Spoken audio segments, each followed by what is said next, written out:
السلام علیکم۔ یقیناً آپ سب خیریت سے ہوں گے۔ اللہ تعالیٰ آپ کو خوش رکھے۔ آج ہم آپ کو درخت دکھائیں گے اور پودے دکھائیں گے۔ آپ کو درخت اور پودوں کے بارے میں کچھ بتائیں گے۔ دیکھیں، پودے جو ہے اللہ کی ایک نعمت ہے، اس کی ہمیں اور آپ کو حفاظت کرنی ہے۔ ان کو جو ہے ان کو پانی دینا ہے ٹائم پہ۔ اگر کہیں ان کو کیڑا لگ رہا ہے تو وہ ہمیں دیکھ بھال رکھنی ہے تاکہ وہ اس کو ریموو کیا جائے۔ دیکھیں، درخت جو ہوتے ہیں مختلف پھل دیتے ہیں ہمیں، اور پودے جو ہوتے ہیں دیکھیں پھول کتنے خوبصورت خوبصورت پھول ہوتے ہیں، اور پودے سے جو ہے یہ گھر کی رونق بھی بڑھتی ہے۔ اور درخت جو ہوتے ہیں دیکھیں چھائے دیتے ہیں آپ کو، پھل دیتے ہیں، فروٹ ملتے ہیں، طرح طرح کی جو ہے آپ کو سبزیاں ملتی ہیں، تو ہمیں اس کا خیال رکھنا چاہیے۔ جناب، کچھ سیکھنا ہے تو اس درختوں سے سیکھیں کہ درخت پہ آپ پتھر مارتے ہیں اور درخت آپ کو بدلے میں پھل دیتا ہے۔ درخت تو ہمارے محمد صلی اللہ علیہ وسلم کی ایک سنت بھی ہے۔ حضور صلی اللہ علیہ وسلم اپنے ہاتھوں سے درخت لگاتے تھے۔ کتنے ہی کھجور کے درخت حضور صلی اللہ علیہ وسلم نے اپنے ہاتھوں سے لگائے، جس میں بہت مشہور کھجور ہے اجوا۔ اجوا کھجور اتنی فائدہ مند ہے کہ اگر آپ اس کو کھائیں تو آپ کو تمام بیماریوں سے دور رکھتی ہے، بچا کے رکھتی ہے۔ اور اس کی گٹلیاں تو اتنی کام آتی ہیں کہ شوگر کے اندر اگر آپ اس کا پاؤڈر بنا کے پیس کے اس کا پاؤڈر بنا کے اس کو استعمال کریں تو آپ کی شوگر بھی کنٹرول میں رکھتی ہے۔ جناب، اچھے لوگوں کی پہچان اس موم بتی کی طرح ہے جو خود تو جلتی ہے، تکلیف اٹھاتی ہے، لیکن لوگوں کو روشنی مہیا کرتی ہے۔ اس لیے کہتے ہیں کہ اللہ تعالیٰ کی نعمتوں سے فائدہ اٹھائیں، خود بھی فائدہ اٹھائیں، دوسروں کو بھی فائدہ دیں۔ مثال کے طور پہ درخت لگائیں گے تو اس کی چھاؤں سے لوگوں کو فائدہ ہوگا۔ فروٹ والے درخت لگائیں علاقوں میں تاکہ اس کے فروٹ سے لوگ فائدہ اٹھا سکیں۔ اور پتہ ہے آپ کو، کتنی شدید گرمی کے اندر اگر کوئی درخت کے نیچے کھڑا ہو جائے نا تو یہ سمجھ لیں کہ آپ کا کتنا بڑا ثواب ہے۔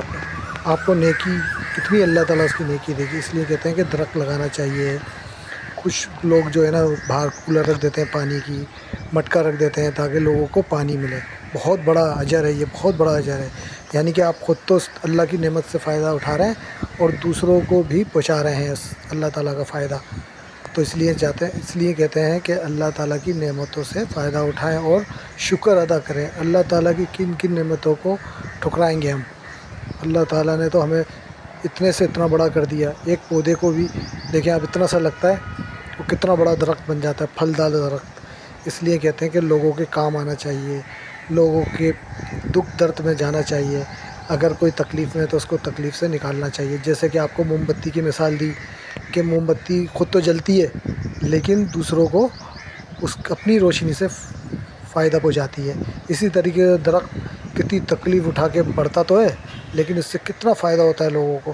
یہ دیکھیں آپ، کتنا بڑا اجر ہے۔ اس لیے اپنے گھر کے آگے درخت ضرور لگائیں۔ اگر جگہ ہے تو ضرور لگائیں، اگر وہاں نہیں لگا سکتے تو کہیں اور لگا دیں، اور اس کی دیکھ بھال بھی رکھیں تاکہ وہ بڑا ہو جائے، لوگوں کو اس سے فائدہ ہو۔ جناب، بزرگوں نے فرمایا ہے نا، بزرگوں سے ہم نے سنا بھی ہے کہ انسان کو جب خوشیاں ملنے لگے نا تو 3 چیزوں کو کبھی نہیں بھولنا چاہیے۔ نمبر 1 اللہ کو، نمبر 2 اللہ کی مخلوق کو، اور نمبر 3 اپنی اوقات کو۔ تاکہ آپ اگر ان چیزوں کو بھولیں گے تو پھر آپ کو پستی کی طرف لے جائیں گے اللہ تعالیٰ، آپ کو پیچھے لے جائیں گے اللہ تعالیٰ۔ اس لیے کہتے ہیں کہ آپ کو ہمیشہ اللہ کی مخلوق کا خیال رکھنا ہے۔ ایک درخت کے نیچے 2 دوست بیٹھے تھے۔ ایک دوست دوسرے دوست سے پوچھتا ہے، دوست یہ بتاؤ کہ دوست کا مطلب کیا ہے؟ دوسرا دوست کہتا ہے، ارے پاگل، ایک دوستی تو ہے جس کا کوئی مطلب نہیں، اگر جہاں مطلب ہو تو وہ دوست نہیں ہے۔ اس لیے کہتے ہیں کہ دنیا کے اندر فریب، جھوٹ اور دھوکہ بازی بہت ہو گئی ہے۔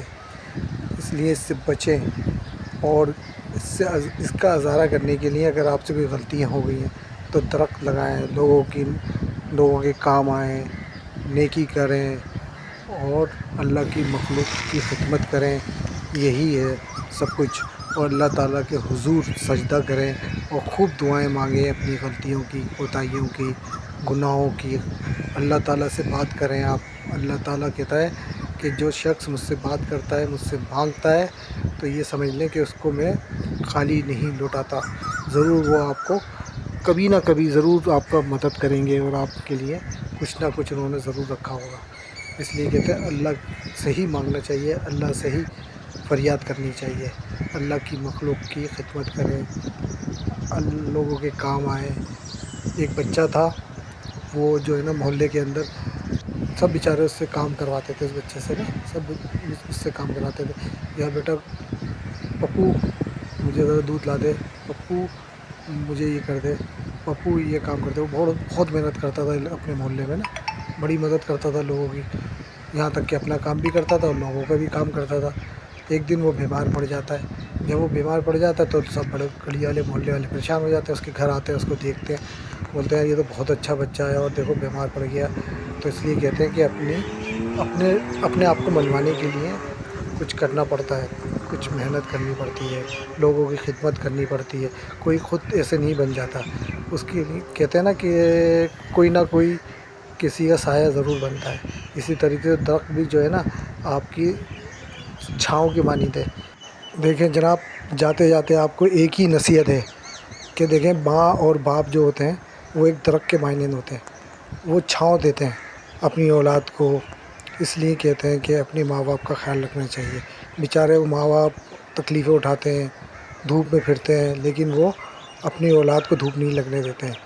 جن کے ماں باپ ہیں ان کو چاہیے اولاد کو کہ اپنی ماں باپ کی خدمت کریں، ان کے کہنا مانیں، ان کی ہر پریشانی میں مشکل میں ساتھ کھڑے ہوں۔ اس لیے ماں باپ کی جس نے خدمت کی وہ دنیا کے اندر اور آخرت کے اندر خوب پھلے پھولے گا۔ اگر آپ کے یا کسی کے بھی ماں باپ دنیا کے اندر نہیں رہے، وہ رخصت ہو چکے ہیں، تو ان کے لیے صدقہ جاریہ بنے۔ اور صدقہ جاریہ کیسے بنا جائے گا کہ آپ نماز پڑھیں پانچوں ٹائم کی، ہر نماز میں اپنی ماں اور باپ کے لیے دعا مانگیں اور نیکی کے کام کریں، اور لوگوں کو صرف اپنی دولت سے، اپنے پیسوں سے لوگوں کو صرف فائدہ پہنچائیں۔ مثال کے طور پہ آپ کچھ بھی نیکی کا کام کر لیں، مسجد کے اندر کر لیں، غریبوں کے لیے کر لیں، تو وہ بھی آپ کے لیے، ماں باپ کے لیے صدقہ جاریہ بنے گا اور آپ کے لیے سکون کا باعث بنے گا۔ اس لیے کہتے ہیں نیکی کرتے رہیں۔